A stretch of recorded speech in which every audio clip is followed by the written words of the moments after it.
সুতরাং 4টি বছর তারা পার করেছেন। আমি এই পরিবারকে, এই সংগঠনকে আমাদের দলের পক্ষ থেকে মোবারকবাদ জানাই এবং ধন্যবাদ জানাই।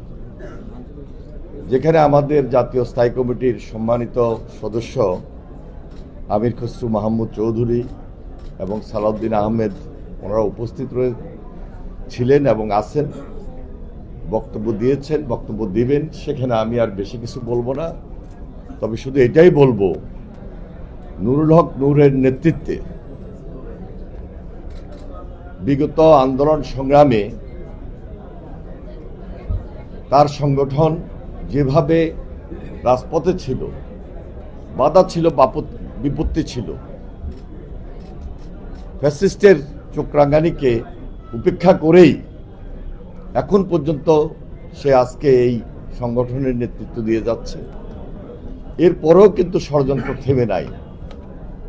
সকল ষড়যন্ত্রকে মোকাবেলা করে আগামীতে এই দেশের গণতন্ত্রের ভিতকে শক্তিশালী